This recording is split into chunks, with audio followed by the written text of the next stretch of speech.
In my world there is music and good vibes and laughter and lovers, adventure and friendship. We know who we are. Welcome to Be the Wellness Podcast, where we help you master your body, mind, and the experience of life through insightful conversation, interviews with experts and thought leaders, all with a side of marital banter and some good old-fashioned humor. Yes, we are your hosts, Adam and Vanessa Lambert, and we're committed to helping you live life fully expressed physically, mentally, and experientially. Sit back, grab a cup of coffee, and join the conversation.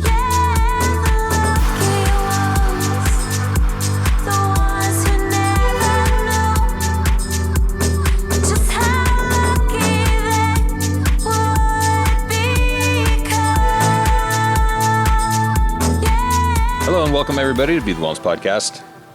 Adam and Vanessa. Back here. Was just reaching for her phone. Busted. I needed one more little hit of dopamine before I went live. One more little look and make sure nothing happened on Instagram. Somebody likes me. Yeah, it's true. Yeah, totally. Lots of people like you. Aw, shucks. Aw. So we are back this week with a really special episode and super excited to join, to have one of our really good friends join us and talk about his experience at Rhythmia. But first, let's get to some fun stuff. Yeah? Yeah. Do you know what it is? I don't know what it is. What is the fun stuff? B-Fest. Oh, yeah. Yeah, B-Fest is fun stuff. B-Fest is the funnest. Mm-hmm. I don't think that's really a word, right? The funnest? No, it's certainly not. Okay. I just like to let people know that when I use words that aren't real, sometimes I know that. Yeah, you usually know it. Like I don't know. I've got you down to a science. I can tell by the next word that you say whether or not you truly believe the first word was real. So you have some tells. Yeah. Fair enough. You've been hanging out with me for a while now. Yeah, it's true.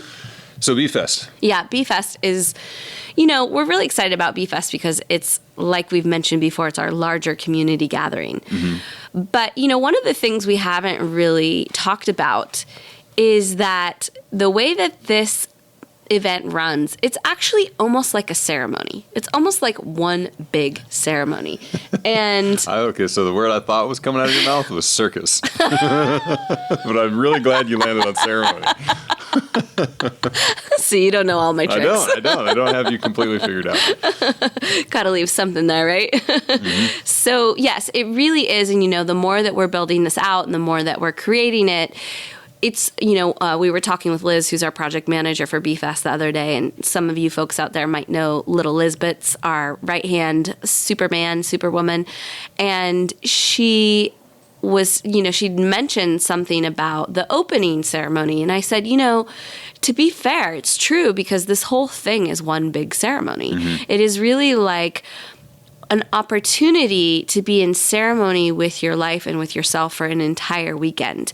And I think that it's one of the things that really differentiates it from the other retreats or events or even, like mini festivals or whatever that you see out there, is that it is actually created so that we're moving together as one big unit. We are not split apart. I mean, there will be parts of things where maybe one group is doing one thing and one group is doing another. Yeah, there's some rotations, but we are moving as a unit in this, and it is all very curated and orchestrated. It's not like a free-for-all where people are popping in and out and it's just kind of chaos. It's actually a highly curated ceremony in a way. Yeah. Yeah, after all, you're very Virgo. And the second half of what you described, there's people are just doing things willy-nilly. Wherever they want without none of that. Without a plan. They don't even have a list. You won't find anything that's unscripted. That's not true. Yeah. So it's curated, but here's the thing. Leaving room, like we always like to say, leaving room for the magic, because we always do. We even curate that in, if you will. Right. So it's why we're so excited about B-Fest, because we really feel like it's not like anything else out there. There are not other retreats where you're going out and hiking in the morning, like going into a national park, doing an amazing hike, and then coming back and doing, having amazing presenters and meals. There's just nothing like it out there. And so so if you are looking to experience your life in a new way, it's such a great way to do it. Mm-hmm. Yeah. I agree. Yeah. And Zion, man, it's a special spot. It's really special. Yeah. It's cool. It's super cool. And October is a really nice time to be there. Yep. Mm-hmm. So a little put it fall on the books. desert vibes. Uh-huh. What? Yeah. Yeah. I basically need to make a playlist about it already. Yes. Yeah. So bottom line is you can go to our website, BeTheWellness.com. You can go to the experiences and you can find BFest and you can learn all about it. Yep. And I suggest that you do that and then sign up for a spot. Yep. It'll be cool. Yeah. And bring a friend. Yeah. 'Cause Bring it's- 3 friends.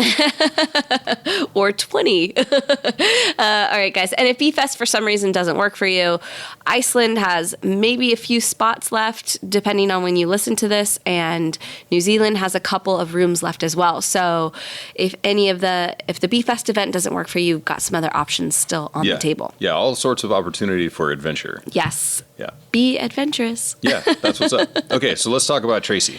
Let's talk about Tracy. So our good friend, Tracy. Yes. Leave no Tracy, Leave no as Tracy. we refer to him, because we don't want to Inside leave him joke. behind ever. Yeah. Leave no Tracy. Yeah. So he came to Rhythmia with us this last go around, last month, Yep. 2 months ago, last Yeah. month. Yep. Yeah. 2 options, and you said yes to both. So. Yeah. Yeah. So the bottom line, he went to Rhythmia with us last time, and had a really profound experience, as most of us have. Yeah. There, and felt motivated to come on and talk about it, and so it's something that I think is. I think it's really important, and I think it's really cool that he's willing to share, his experience, because, he'll talk a little bit more about, his background and stuff once we get rolling. But I mean, he retired from the Army as a captain, 21-ish years with the Army, 2 tours overseas in Iraq, and has kind of all of the stuff that comes along with that. Yeah. And it's just really cool that he was motivated to come on and talk about his experience, of life pre-Rhythmia and post-Rhythmia, and kind of what all he got out of it and what his perspectives on it are, which is cool.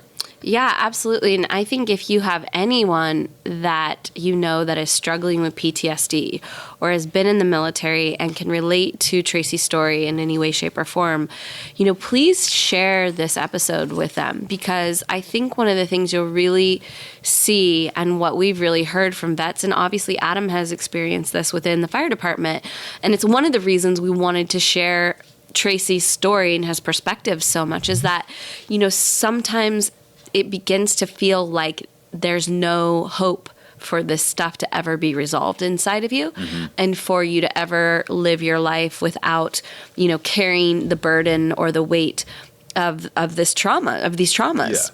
Yeah, you forget what it was like. Yes. Before they were part of your life. Yes, Yeah. absolutely. And so sharing this journey with Tracy at Rhythmia this last year was just so, so beautiful and so amazing, obviously for us on a personal level, because we dearly care about him as a friend, and want him and his heart to be full and happy and joyous.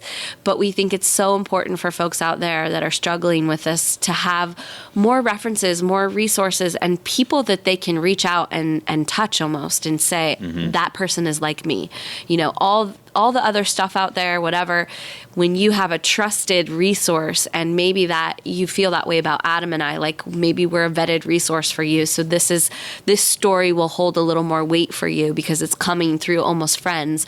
And so I think it's just really important that if you have that sense with this show, to make sure that you share it, because you never know what will spark a potential answer for someone out there who is suffering. Yeah, totally.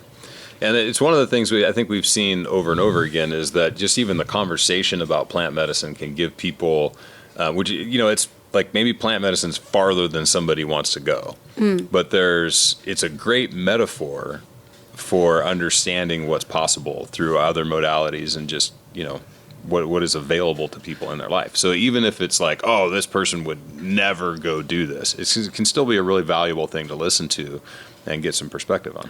And famous last words are never. Let me tell you how many people have told me they're never going to do X, Y, and Z, and the next thing I see them sitting next to me on the plane. So take that never and share this podcast. Yeah. All right, guys. We'll see you in a few. And we're live. Welcome to the podcast, Tracy. Hey, thanks for having me. Yeah, it's so special to have you here because obviously you are such a special friend to us and so near and dear to our hearts. And obviously to get to have you on the podcast and really share some, inspiring moments together and deep meaning about the experiences that we've had together. And obviously recently our experience in Rhythmia is such a delight. So thank you for doing this. Yeah, I'm super excited. I think, as we'll talk about, I think the experience was super impactful for a lot of people. So not only was it special for me because of the impact it had on me, but as we were there and being able to witness kind of this widespread miracle happening, it was super profound. And I think it's definitely worth talking about. Us too. Yeah, that's legit. Yeah. So just for the listeners out there who, the dedicated listeners who might remember this, Tracy has a pen name that we've answered some questions on the podcast via Sally from Cincinnati. And so we are live with Sally from Cincinnati. We are now live with Sally from Cincinnati. She has a much deeper voice than you expected, but or maybe not. I don't know. Not. Yeah. She was wanted to know about men's hormones. I think so. So I might all be working out.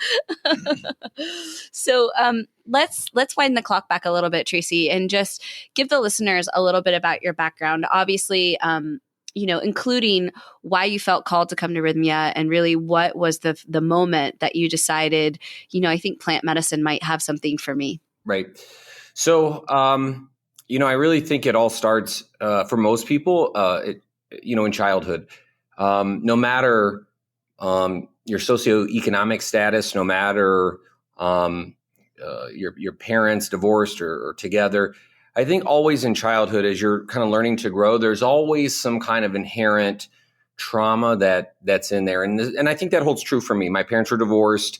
I was traveling back and forth across the country as a very young child, traveling by myself, at a very young age. And I think that, ultimately that kind of set the tone for my young adulthood. But as I became a young adult, I decided that, my calling out of high school was to join the military. And I took that very seriously. And I ended up serving a total of 21 years, some active duty, some reserve time. And within that time, a couple key things happened. First and foremost, I was one of the first National Guard units to be in combat operations since the Korean War. So Wow. Very proud of that accomplishment. But, I think, I was there for the invasion of Iraq in 2003 as a young 20-something. And no doubt, I think that has shaped the rest of my life. People always ask me, what's it like? And there really are no words other than just to say that it is. It's just it's a really weird kind of dark space, and in the moment you're operating out of fear. But as you kind of mature and grow, you start to kind of look back on that and kind of ponder the what ifs. I went on. After Hurricane Katrina, I deployed down to the Gulf Coast, and I did a deployment down there, and I spent for about 4 months down there, serving in kind of a security fashion to, through the chaos all the way from New Orleans all the way to Biloxi, Mississippi. So, wow, I didn't know that. Yeah. I didn't actually. Yeah, I never knew that. That's crazy. Yeah, it was a really neat experience, but in its own right, it had its own set of fears, and it's also just a really sad place, right? So you're witnessing total devastation, death, destruction, and displaced families and displaced animals, and nothing is as it should be. So, you're definitely there kind of absorbing the energy of such a place of chaos. So really quick, before you go on, I just want to ask a quick question about your deployment in Iraq. And I'm curious, I met this young man when I moved to Nashville about, I don't know, whenever that was, 10 years ago or so.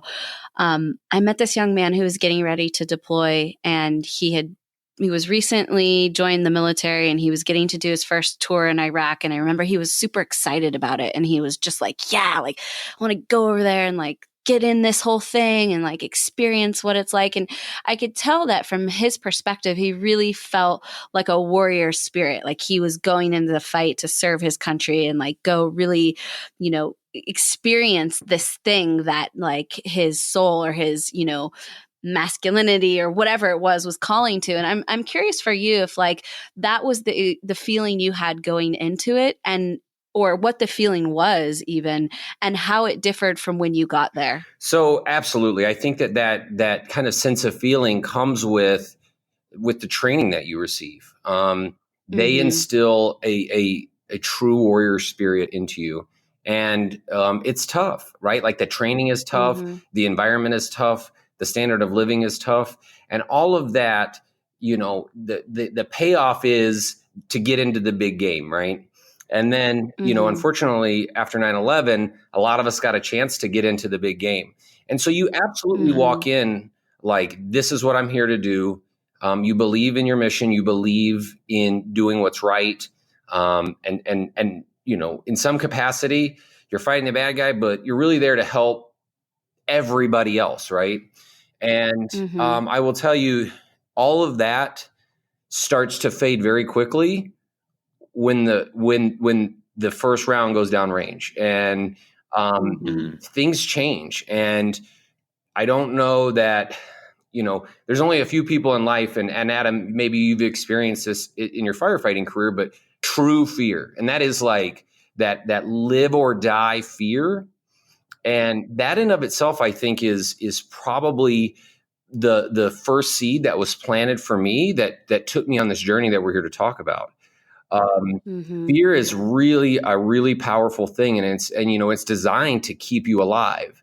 And what's interesting is the dichotomy of what's happening when this fear in your internal kind of survival system is chugging at you to survive, but you keep going, you go beyond that, and you ignore that. And that, I think, it's not a bad thing, but I think it is a thing to be aware of, right? And I think in the long term that can take its toll, right? And do you think that actual scenario has a lot to do with PTSD and, some of the emotional stuff that soldiers feel? Is that actual constant disconnection from like their gut and their instincts and all of those things? Do you think it's part of the PTSD is from just systematically shutting down that natural response? I do. Not a doctor. I can only speak from my own experience, but, time and time again, your body is in fight or flight mode, and no matter what your body says, you override it into fight mode. And in that culture, right, that's the noble pursuit, right? And that's what your day-to-day life is. And I think that the fear, and also just being exposed to things that unfortunately humans, I don't think, are necessarily designed to be a part of, right? The chaos and the carnage, that's really not our everyday. Even from, as a child, you don't see that, and then it becomes your everyday. And I think that really takes a toll on one's kind of emotional energy. Yeah. Yeah, I think that's right. Emotional energy is a good way to put it too, because it's like it's something that we talk about quite a bit. Is like the amount of energy that it takes just to kind of keep a lid on everything that's happening in your life, and just keeping a normal sort of response to day-to-day things requires energy. I mean, we see it with people when they get hangry. right? Like they run low on energy, and then next thing you know, they're overreacting to things. And I mean, that's exactly what you're talking about doing, is like using every ounce of emotional energy that you have to keep your shit together, you know, in the face of things that are just absolutely not normal, you know? Yeah. And that gets further compounded by this happening in cycles, right? So you do one tour, you come back, you readjust, you're still kind of hanging on to that stuff. And then your number gets called again, and then you go back. And that's the same thing that happened to me. I ended up, you know, I decided to go to college and become an officer. And I went back in as an officer, and I served my second tour in Iraq as an officer during the surge of 2008, 2009. And what was probably the biggest differentiator between the first tour and the second tour was kind of the conception of the IED, or the roadside bomb. Like, so now, no matter what you're doing, no matter if you were a mechanic, a cook, it didn't matter, or you were the meanest killer on the street. Like, no matter where you went, there was that constant level of fear. Like, no matter what, the next intersection, the next pile of rocks, the next speed bump is going to be your last. And you know, that sucks. That takes a toll on the body. Yeah. Yeah, absolutely. So basically, if I'm getting this right, you did your tour in Iraq, then you went to New Orleans for the Katrina episode, and then you went back to Iraq for your second tour. Is that kind of the timeline? Yep. Yeah. So how was that second tour different? I mean, obviously the roadside bombs, but I'm curious from an emotional perspective, like, had you surrendered at all to this possibility? I know you mentioned to us at one point that the fear was so great that there were times you would just almost wish that you could die, or that you could end it, because it was just so all consuming. So I'm wondering if there was like a sense of surrender in that second time compared to that first time. Yeah, I think the incident that you're talking about, very briefly, and I won't go into a ton of war stories, but I was, you know, sleeping in this canvas tent on a cot in between missions somewhere, and they started bombing us, right? They sending mortars into the camp. And I was laying there, and they were just getting closer and closer. And I really, at one point, thought to myself, you know, I really do hope the next one comes and lands right on top of me, so I don't have to be scared like this anymore. And that's, and again, I don't think that's, most people are not really, you're not supposed to feel that way. And and I think that leaves a lasting impression on one's kind of soul. And and so then that becomes the baggage that you carry, right?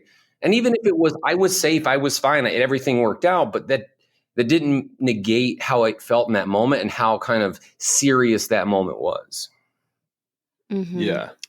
There's no doubt that it's like another awesome thing about DJ about Tracy is that he DJs. And so you understand what clipping is, you know what I mean? Like, it's that peak volume of a track, or a transient in a track, you know, and that's what that fear is like. Like, it clips, it peaks. And every time that happens, it does some level of damage. You know what I mean? Like, whether it's, you know, it's just not caught in the limiter somewhere, you know, and I'm just sure of it. And just like you, not a doctor, don't know how any of this stuff works, but there's no doubt that when you have those experiences that just are off the Richter scale from a fear or consequence perspective, right? I mean, because sometimes you're just deathly afraid for your own person. And then I'm sure you experienced this going back as an officer. There are times that you are responsible for other people, you know, and the weight of that can be just like the fear of some negative outcome or consequence based on one of your decisions can be one of the most crippling things that's, you know, exists. And that stuff just, like, exactly like you said, it's like it leaves a mark, like a watermark on your soul. You know, every single time that happens, you're collecting these like weird little notches, you know, that, yeah, man, that stuff just adds up. Like, I can resonate with that. And, you know, as I kind of transitioned, you know, I did a couple more years on active duty and, you know, decided to jump into the civilian workforce, but also maintain my service through the reserve component, and that was great. But eventually, I started to notice that it had unintended consequences. Now, there were great unintended consequences, right? So it made me better at work, right? I'm a natural manager, a natural leader. I can solve problems very quickly, and that served me very well. But I think adversely, it created some kind of interpersonal strife. And when I think about that, and that really does happen a lot. And when you look at the statistics across, they say 22 soldiers a day commit suicide, which is horrible. And those are the unintended consequences. I was at least aware enough to know that I knew something was happening, and I didn't know what. And so then the first kind of natural step in that is to maybe try out talk therapy, right? And that was the direction that I went, and I went into therapy and stayed there for 10 years. And I want to hover there for a moment, because I love, one of the reasons I really want to do this is that I know there are so many people out there who know someone who's been through what you've been through, and who has tried to go the route you've gone, which is the traditional sort of counseling and therapy. And you've done a ton of different stuff. So I'd love if you could just walk us through the talk therapy and what that created for you, and where you went from there, and kind of the cycle that you went through in order to arrive at finally, trying out plant medicine. Yeah. So what's really interesting about talk therapy, at least for me, was you had to go way back. You had to start talking about your childhood, and start talking about the tough stuff, and kind of work your way through it. And that's what I did. And I never shied away from the hard conversations. And what I realized, and I think this is a critical point to what happened at Rhythmia, is, through several years of therapy, I realized that I was always seeking affirmation. And the great thing about the military is, boy, do good, you get the attaboys. It's very positive affirmation based. And so that served me very well. But that is a kind of a single insight, and almost kind of one-dimensional insight, because it's like, yeah, hey, that's great, but so what? And as more time went on, I almost got more desperate. I would change therapists. I started seeking things that were slightly alternative, right? So I went to hypnosis. I would go to Reiki healers. I would, go to these, at least for the Midwest, they were a little, fringe crystal therapies, and all these things, to think something's got to land here. Something has got to. Ultimately, what I realized, what I needed, was something to kind of quiet the soul. There was all this static, and the therapy didn't, calm the static. It just made it more clear, right? It made it a little bit more understandable, but it never calmed it down. And what were the types of things that you were dealing with just in like your day-to-day life that made you feel like, okay, there's still too much static? Yeah, I would say, initially, I would say, especially after the first couple deployments, right, really heavily into like the drinking and the bar scene, and kind of all of the ugliness that comes with that. There's a super high level of anxiety. That was something that I really had to, cope with. It was never really resolved. It was just managing it. I was super on edge, especially when driving. I was very quick to road rage. I always felt like I needed to have a gun on me. I was always like, hey, this is, something's going to happen that I'm going to need this. And at some point, I just got so tired of always being on like level 8 with the jump to 10 being real quick. And I also think too that it had a really negative impact on my like intimate relationships with my partners.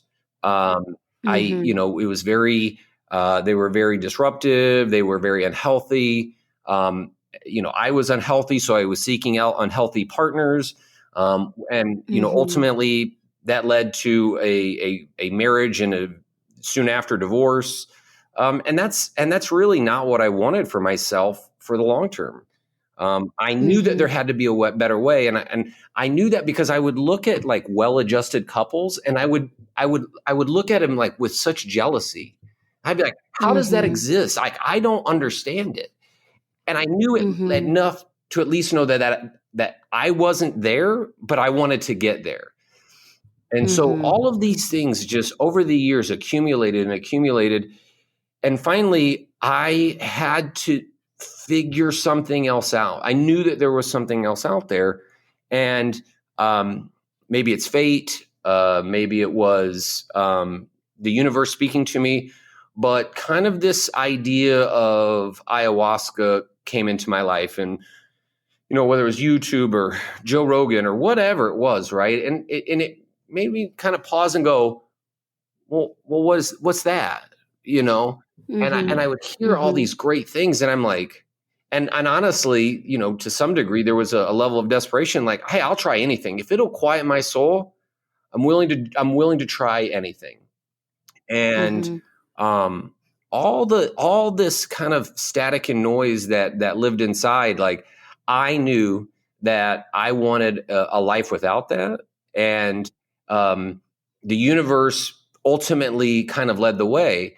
And after hearing your experience at Rhythmia last year, it seemed like it made sense. And we talked about this a little bit while we were there.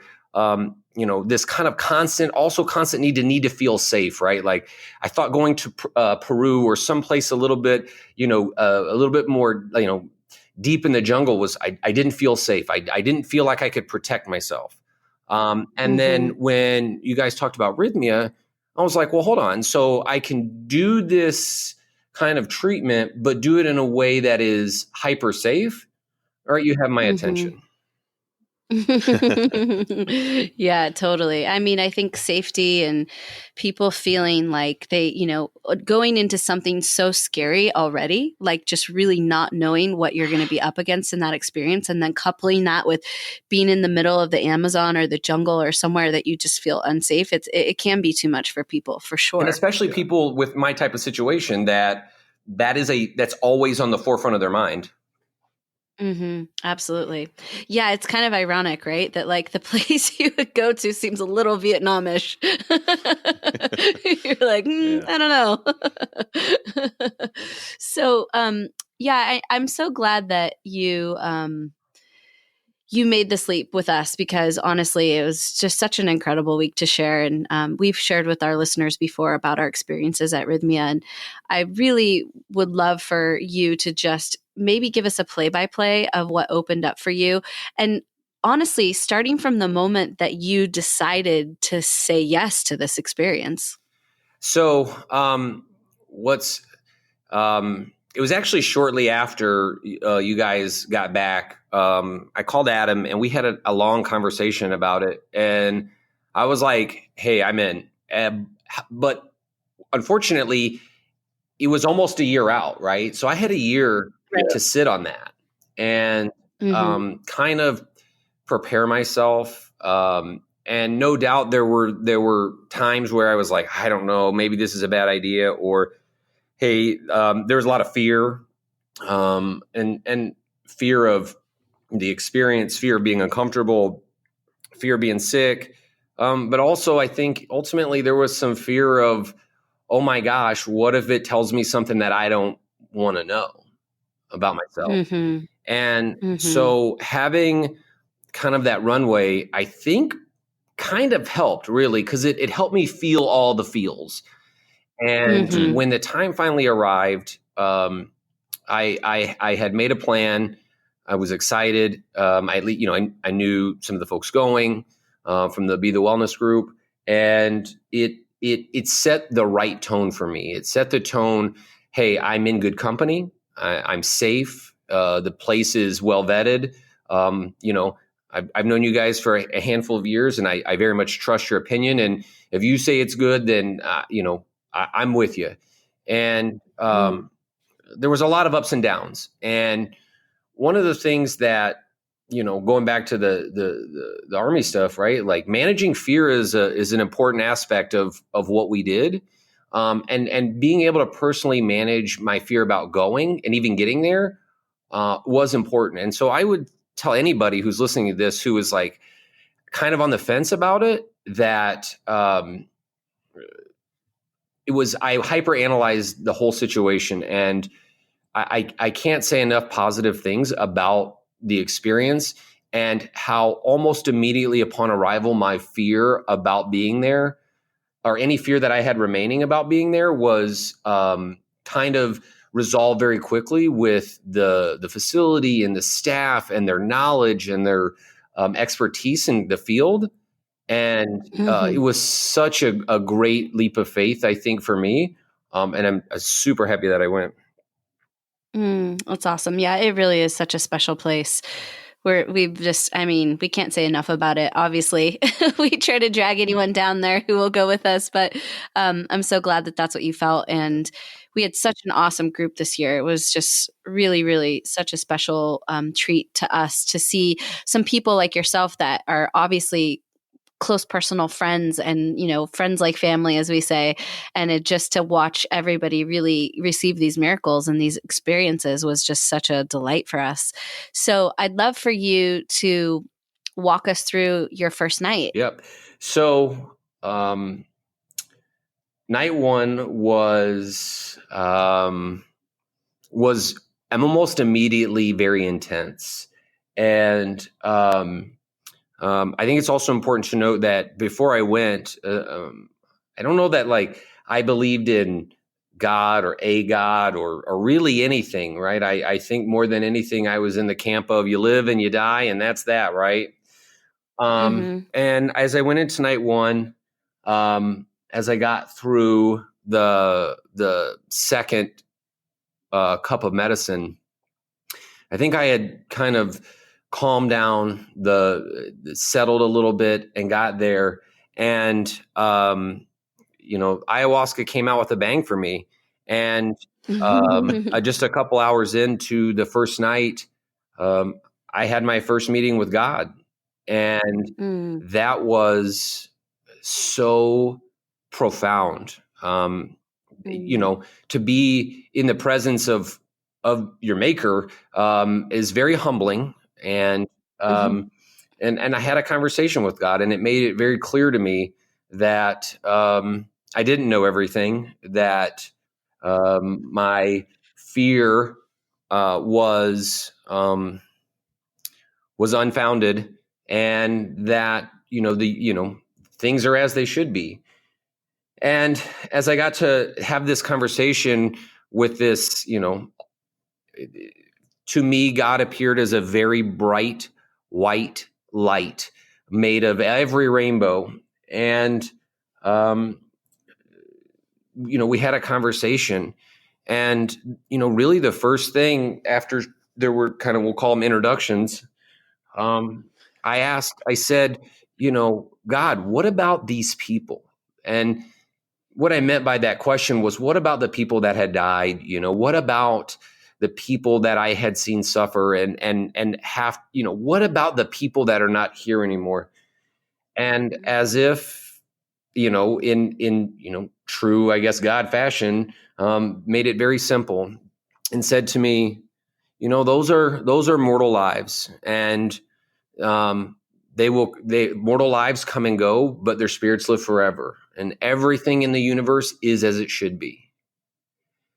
And that, night one, couple hours in, and it's like, oh, and it made me realize that maybe my questions were a little too human, if you will, right? A little too, they're very small and simple thinking, but these just profound answers coming to me.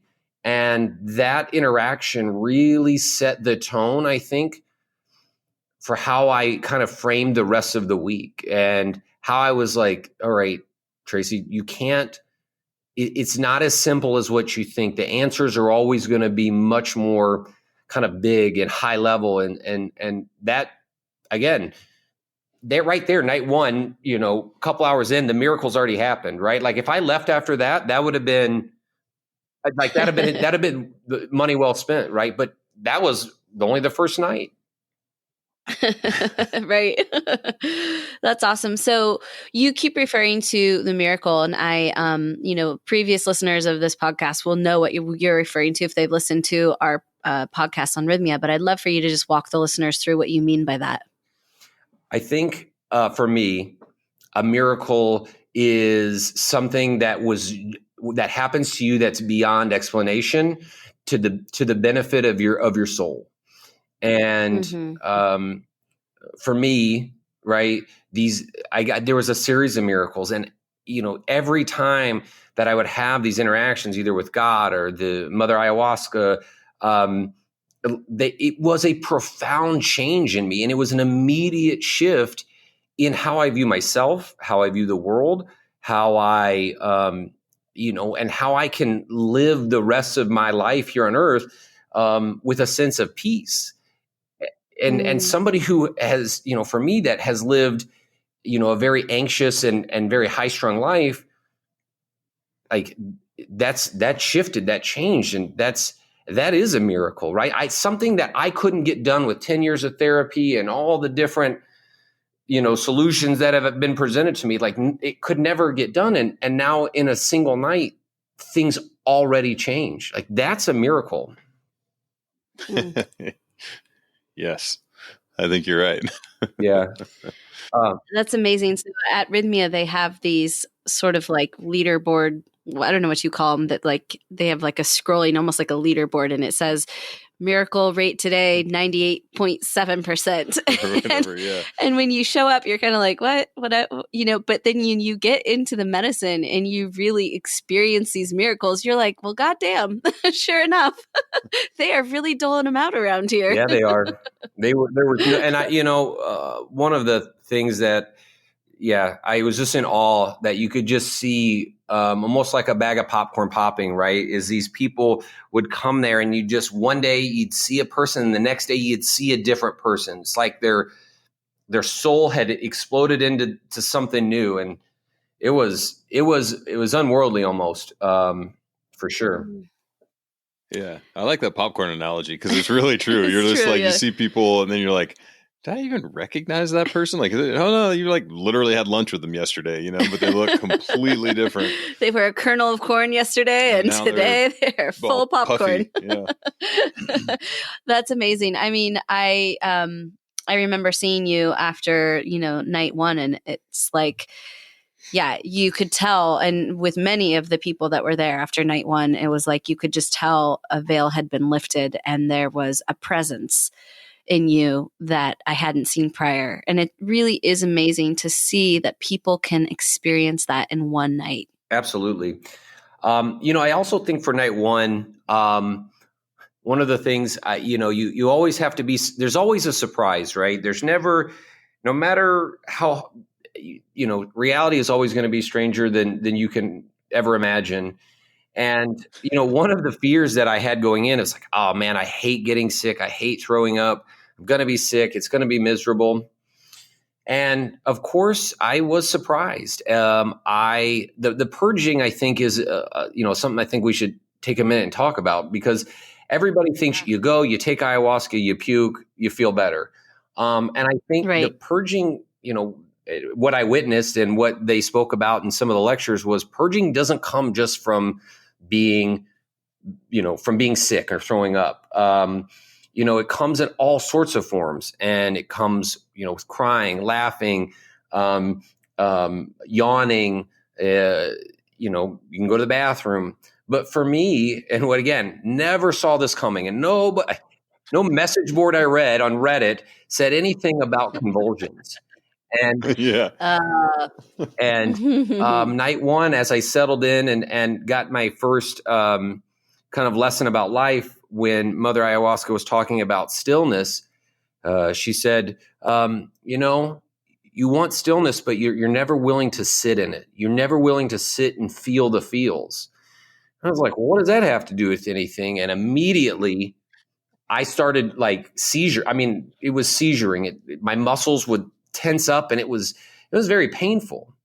And as it was happening, she was like, just sit and feel it. And man, was I surprised. And, in the moment I was like, this sucks. Right. But what an important lesson to walk away with, right? I think in our lives, we're very quick to always have a constant noise around us. The TV, the headphones, the internet, all the distractions. And so rarely are we willing to just sit and feel our feelings. And and sometimes we're not willing to sit and feel our own pain, be it physical or emotional. And that lesson came to me through purging, and it was suffice to say, it was not fun, but what a valuable lesson. And I remember that, and I'll remember that forever.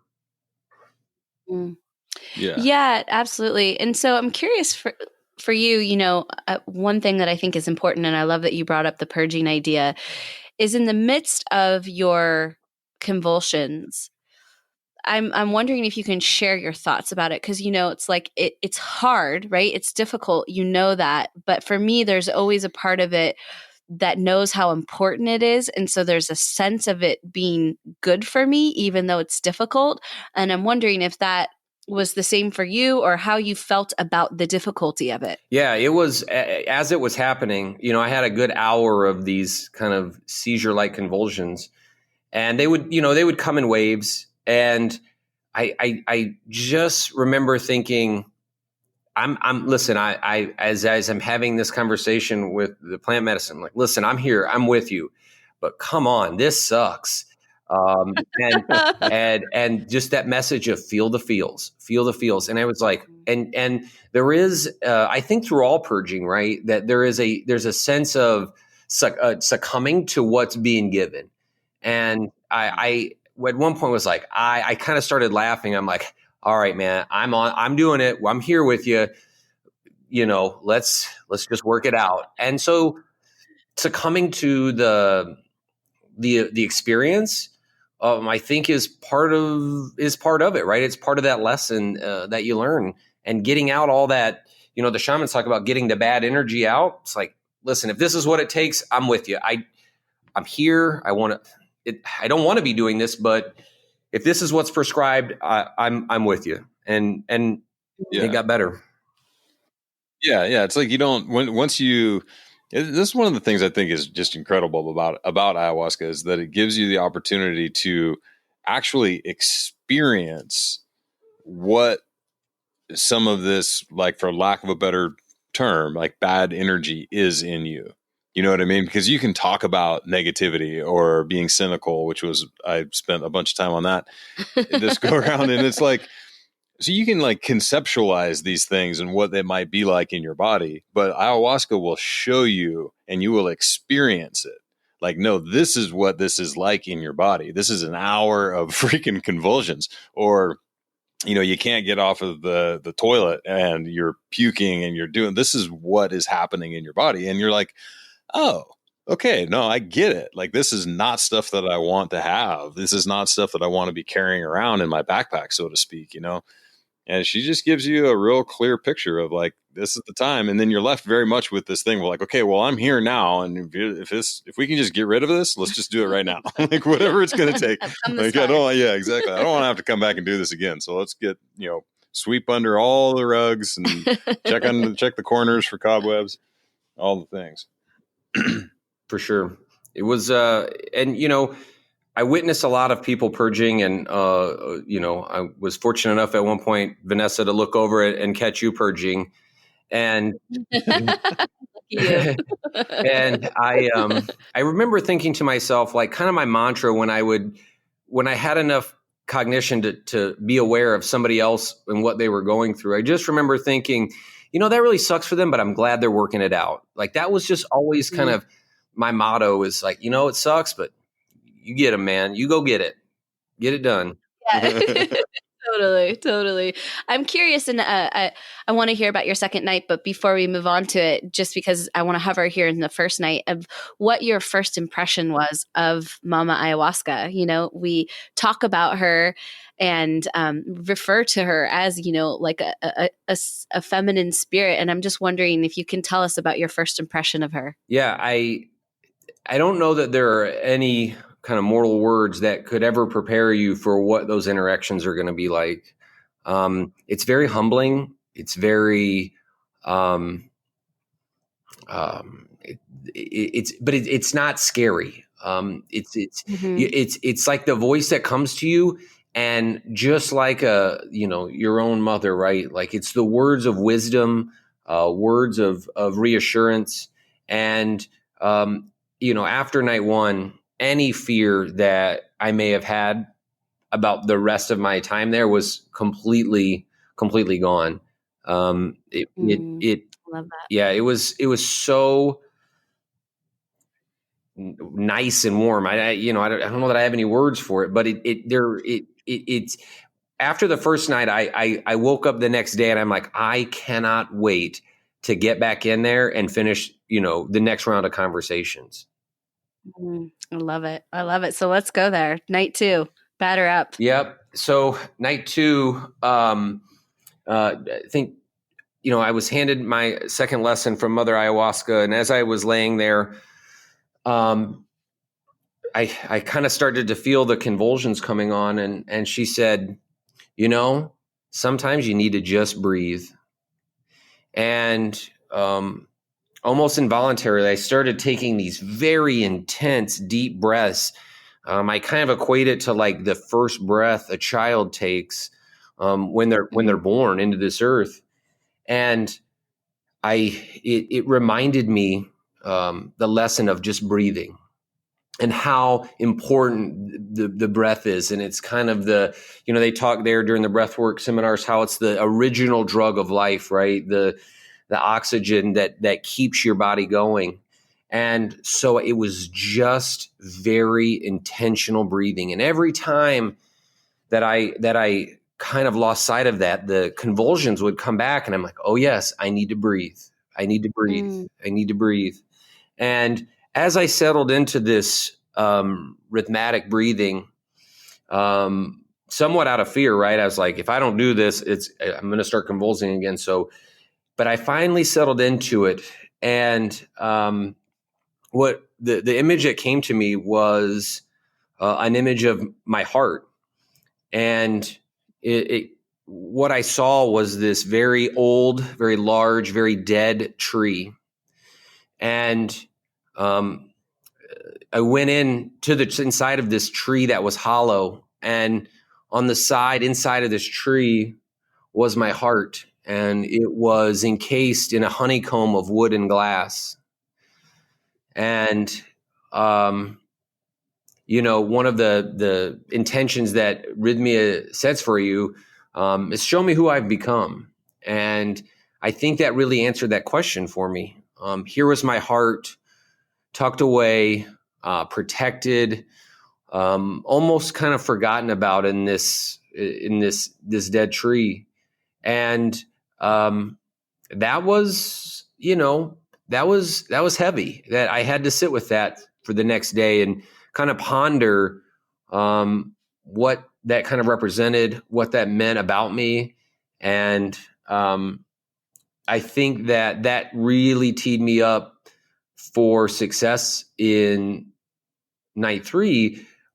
But, I didn't walk out of night 2 necessarily with a giant smile on my face.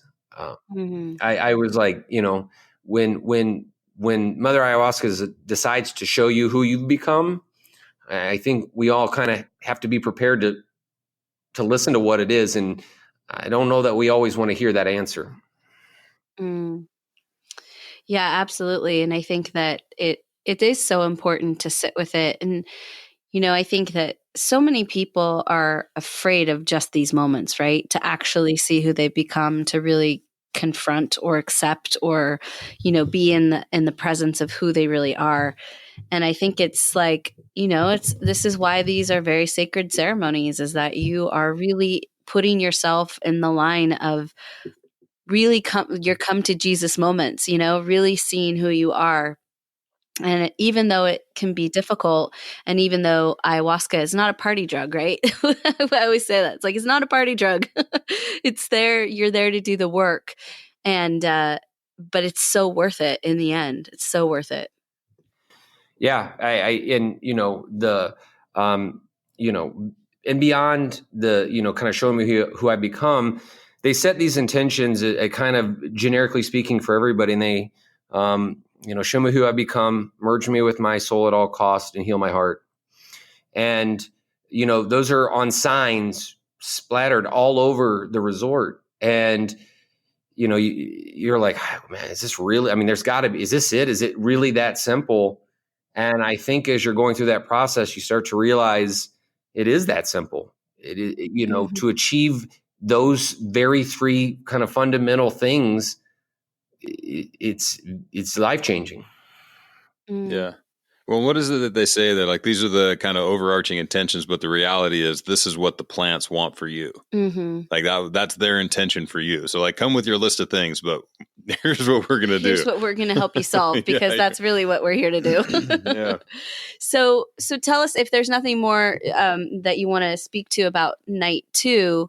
I'd love to hear you roll into night 3, because that was definitely a much different night for you. Yeah. And the first time I uttered this statement, it was to the shaman after night 3, as he and I were having a debrief, because we had a couple of very intense interactions that night. But what I told him was that night changed the trajectory for me for the rest of my life.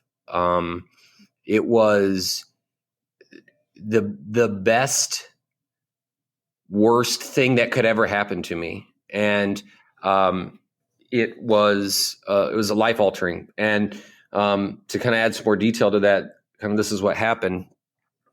I had taken right up front, I had went in with the intention of really wanting to go deep. And after seeing my heart, I'm like, I have got to know what that's about. So, before the ceremony, I had talked to the shaman, and I was like, hey man, like I need your help here. And he said, well, here's what I'm going to do. I'm going to double down on you. And, he offered me 2 servings of medicine, like right from the jump.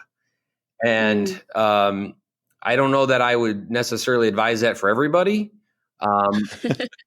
But these shamans, man, it's like they read your mind just by merely being around you. It's so bizarre.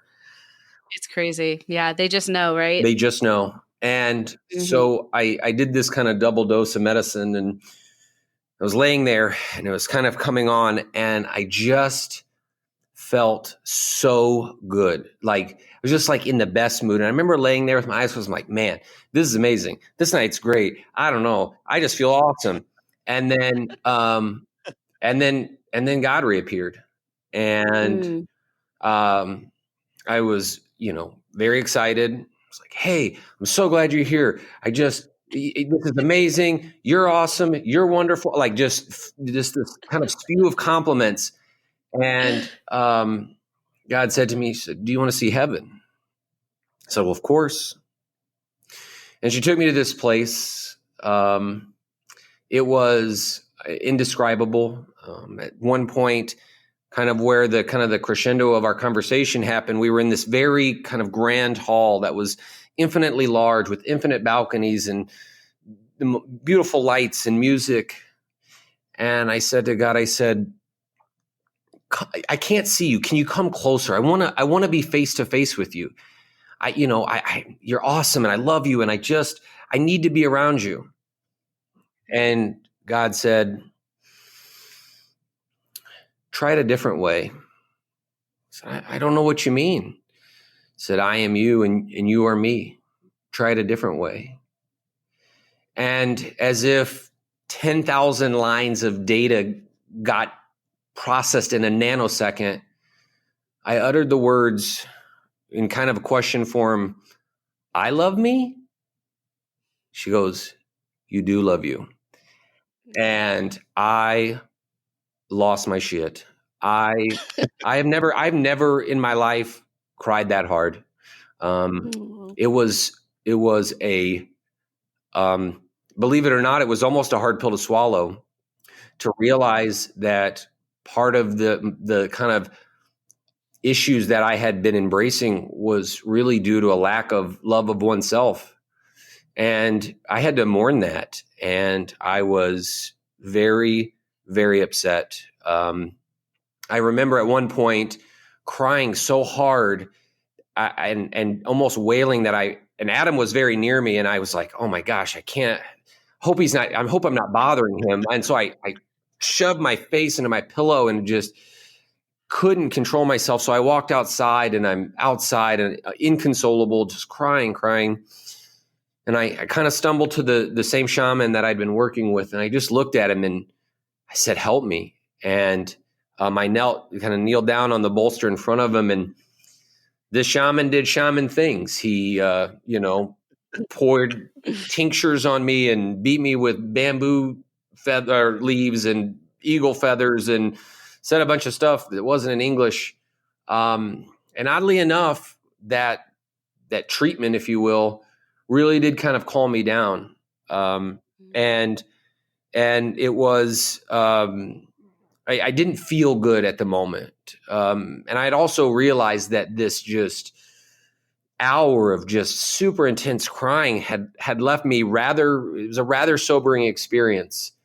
And I kind of made my way back to my bed and thought, man, I do not feel good. I'm very sober right now. Like, I want to leave, or like maybe they'll call for the second round of medicine here soon, but this is just unfortunate. So I'm sitting there in my bed. I'm having these thoughts. The music is in full swing, and I'm sitting there, and I the best way I can describe it is it felt like I got hit in the neck with a tranquilizer dart, because I went from being completely sober and sitting up to completely paralyzed with my mouth open on my bed. And there was no doubt a moment of panic. I was like, oh my gosh, something's wrong. I can't move. I took too much. I'm freaking out. And, that lesson about breathing kind of came back to him like, all right, dude, you got to just calm down. Can you lift your arm? No. Can you lift your head? No. Can you close your mouth? No. All right. Can you breathe? Yes, I can breathe. Okay, so let's start there. So I start this kind of rhythmic breathing again. My eyes kind of closed, and this kind of vision is like a cyclone of a mantis and a spider and an octopus kind of swirling above my head. And as no sooner that I saw them kind of hovering above my head, did they enter into me through my mouth. And I've told this story to a couple of people, and everybody's like, "This it sounds insane," but I couldn't be more serious.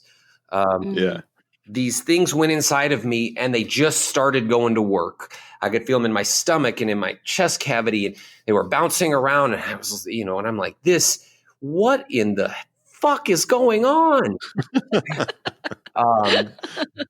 And this went on for like 5 or 10 minutes. And as this is happening, again, no use of my body. And after about 5 or 10 minutes, I could feel them kind of collecting themselves, and poof, kind of threw up air as I laid there. And as they left, I immediately regained all function of my body again. And I was like, what?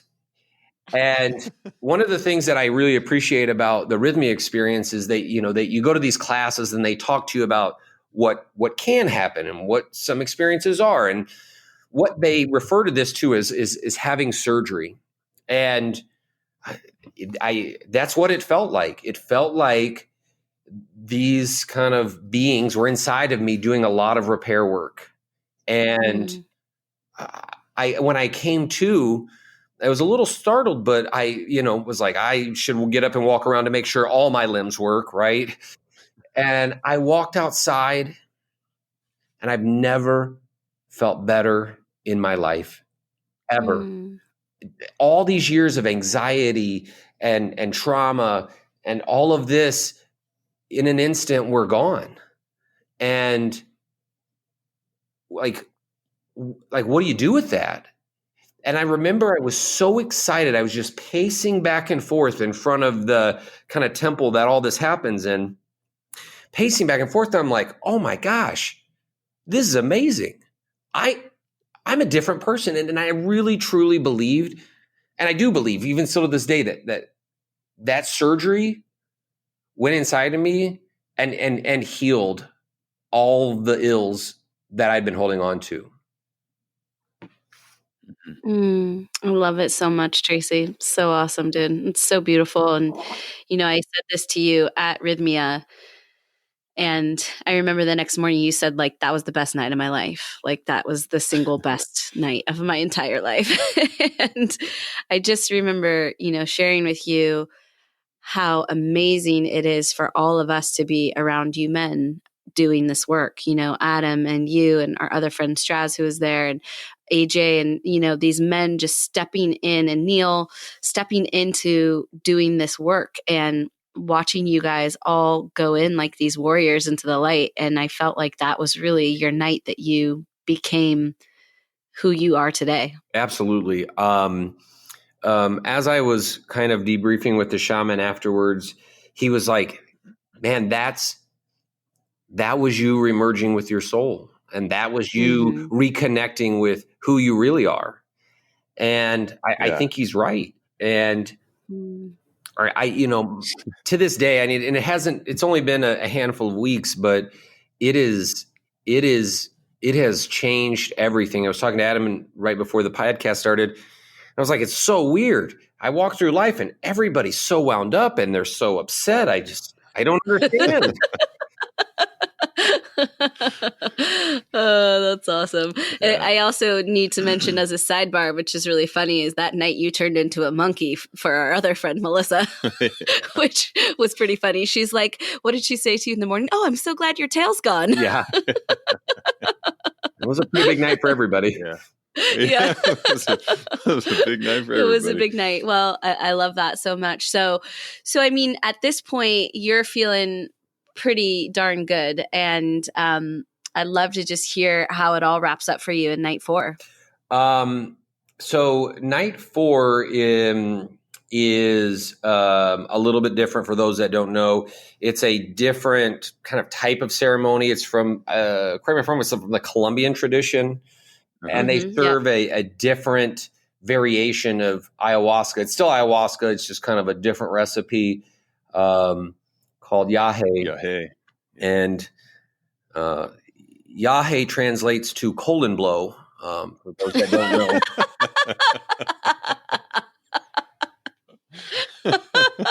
Got it.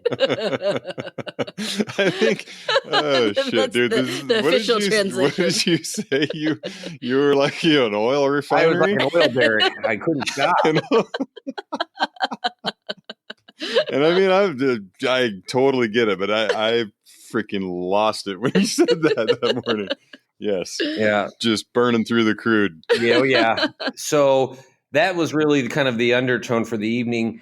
But it was also, I think, equally as profound. And I think that in that experience, having come off night 3, I was able to get some very specific questions answered about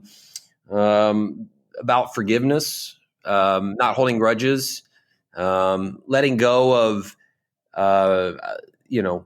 things with, parents and grandparents and, and instead of holding and parentifying them, kind of pulling them up shoulder to shoulder with you and, thinking of them as humans and not necessarily as this parental figure. She told me that in my past life, I was a child who died and that I carried around with me some childish energy. And that was that past life kind of living vicariously through me in this one, which I thought was super interesting. And then one of the things that I hadn't struggled with, but I'd wanted to know about was recreational drug use. And very clear, very direct, and very simple answer. He said, drugs are like fried chicken. You don't eat it every day, and you don't eat the whole chicken. Fair enough. From the mouth of Mama. Yep. This is, yeah, she's so hilarious. That is what's so amazing about, about the medicine. Yeah. And so it put a nice cap on the kind of series of ceremonies for me. And I walked away feeling completely fulfilled, feeling completely at peace, completely satisfied. I asked myself, well, would you come back? And I think the answer is absolutely. I do think I need some time to really finish digesting all of these really profound messages. And, and here we got the highlights, but you're in ceremony for almost 8 hours a night. And so I would kind of come to and I would make as many notes as fast as possible. And, since we left there, I've been going through these notes. I'm like, I really should, bring that to the forefront and really process through it. And like I said, I've what a great experience. What a great group to go with. And I wish that upon anybody. I hope that anybody who has the opportunity to go do it, I wish that for them. I hope that they get even a fraction of the goodness that I got. And I think it would be time well spent. Yeah, totally. Absolutely. Yeah. And I think your intuition's spot on about just kind of wanting to let it settle a little bit. It's like, because you're 100% right that this stuff is miraculous. The feelings and the changes and the immediacy of correction, of course correction in our lives is profound, but it's one of those things. It's like the gift is ours to screw up, and I think it's just important to take some time and really integrate this stuff before you shake the snow globe back up again. It's like, if you want this stuff to stick, then, we just know that, like, especially, after 18 years old or whatever, like, it just takes a long time to rewire and re-groove these pathways to really make this stuff stick, So I think it's pretty smart. Give it some time, keep doing the work. Absolutely. And, to kind of bring this thing back to where we started, all these experiences that I had overseas and in the military, I keep trying to use that as the litmus test.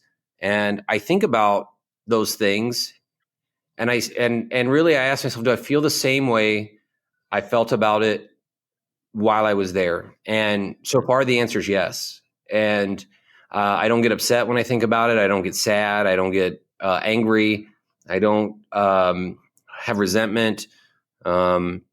It's just like, I don't even have to make the conscious effort to let it go. It's like ayahuasca coated me in this kind of Teflon for the soul. Like, it doesn't even stick. Like, it just flies right by, and it's just not there. And what a blessing. Yeah, I think that's a common. I think that's a pretty common description, and that's certainly been my experience with it as well. Is it's like, and I think that some people have some trepidation around this kind of work, especially if they're coming from like a high trauma or PTSD type background, where whether some way, shape, or form, even if they might not like be consciously thinking about this, that some of that trauma and the stories and the PTSD have become some piece of who they are, and it's like it's part of who they are in this world. I'm the guy that doesn't like loud noises, you know what I mean? And here's all the reasons, and they're really good reasons, and there's this tendency that kind of stuff can sort of bubble up. And I think that, and I used to run into this to some degree in my last job, in people, we'd have these peer counseling sessions because there's just no quicker way to make somebody clam up than to bring them in front of a mental health professional, but you can get a bunch of firemen to talk to other firemen. And with just a little bit of training, you can do quite a bit of good in there, And one of the things I used to see all the time was this, and it's not even that anybody really realized it, I don't think, but there was this thought that's like, well, if I go and I do one of these therapies, if I go and I do this thing and it takes away that part of me, then what am I going to be left with, And I think, what you were saying was definitely what my experience has been with this, is that you don't lose those memories. You were still there. You can feel it. You remember the people and the stories, and you don't, that the senses of compassion and the positive aspects of it, they're there and they're fresh. You just don't have this visceral, uncontrollable emotional reaction to those memories anymore, and I think that's like, for me, like that's the most freeing piece of it, is like, now I can go back and talk about all of the stuff from a very objective, point of view, and still feel sad about it, and feel compassion for the people that were involved and all of that. But it doesn't pull you into that spiral of, freaked outness, you know what I mean, for lack of a better term. And I just think that's the beauty of that medicine, man. It just gives you such access to, I don't even know what, like, I think Teflon is like a great way to put it, that it doesn't stick to you anymore. The residue is gone, And I think your point about not letting it identify you is pretty important. I'm no longer defined by this group of experiences. I can truly be, as you like to call it, the authentic self, right? Like, this is who I really am, and this is who I was really supposed to be the whole time. But not so imaged after all these experiences, and it's very freeing for sure. Yeah. I'm so happy for you. It's really amazing. I have one more question. Actually, two more questions. So one of the things I'm curious about is if you had anything around the karmic aspect of becoming a soldier, and like, you mentioned meeting God and him saying, or her saying, which she's both. He is both, by the way. They are both. For those of you who haven't met he, she. But one of the things you talked about was them saying that all is as it should be, and I'm curious if you had anything around the karma of you becoming a soldier, or the life path of you choosing that, and if that was always as it was meant to be, or if there's anything around, that choice and that path that you took in the beginning. At a high level, what was told to me was that the universe is in divine balance, and all of me being there and me coming to that realization, none of that would have ever happened if the 10 billion things that happened before that didn't happen. Mm-hmm. So not only was it the right thing, it was supposed to be that way. Mm-hmm. And I have no trepidation, I have no qualms, I have no fear that what happened in the past was supposed to happen. It was just the way it was supposed to be. And I'm okay with that. Right. Like, I had to kind of walk the path to get there. And I'm curious, what I'm more curious about, if that didn't happen, would I have still come to those same realizations? And I think the answer is no. I think that those things had to happen to set the table and set the stage for this experience. And I'm so glad that it all happened so that I could have this experience. Mm-hmm. Right. Yeah. It's almost like it gave you the language, right? Like, if you didn't, if the, I don't know, like, if PTSD is a language, and if you didn't know PTSD, you wouldn't have been able to pick up these lessons, because it only comes in that language for you, Yeah, it's a trip. Yeah. And so I walk away feeling very satisfied. So last question. So Tracy has, pardon me, a fiance also named Vanessa. And I'm curious how your relationship with her has changed, her thoughts, or how your interactions have changed, improved, or what that looks like coming out of it. Yeah. So I believe that it had almost an immediate impact. Both of us are pretty high energy people. Vanessa is of Cuban descent, so her nickname was we lovingly call her the Cuban Missile Crisis. And I think this experience has brought a lot more balance to the relationship. When you have two people who are really keyed up, you get keyed up results. And I have been able to be much more compassionate to her story, to her struggle. I think I can be much more empathetic. I think that there was one small side note. Mother Ayahuasca said, she said quite literally, don't do it over text. We used to, yeah, especially said, and, we used to get in these, back and forth text battles that would last all day. And, my response is, I would love to talk to you about this when we're together and we can connect like more personally. And I've heard 100 therapists tell me that, and I've never listened. They say when the student is ready, the teacher will appear. And yeah, totally. And so I'm trying to parlay all these lessons that I've given and turn them into action. And what I'm seeing is time and time again, when I do that, the result is almost always positive. That doesn't mean I'm a perfect person or a perfect partner. And that doesn't mean I don't get frustrated and I don't always do the right thing. But I think that it's so much better. And one of the things that, as she has seen the results, my results, some of our other friends like Melissa, your results, and what this has done is opened her up to the possibility that this might be something that she could benefit from. And, one of the things that I hope for in the future is that she will experience it so we can kind of understand the same language. But even if she doesn't decide, I think that we're always going to be in a much better place. And I think that hurt people do hurtful things, but happy people do happy things. And I want to lead with happy and contentness and let that become contagious for not only my partner, but my stepdaughter, my sister, and my extended family.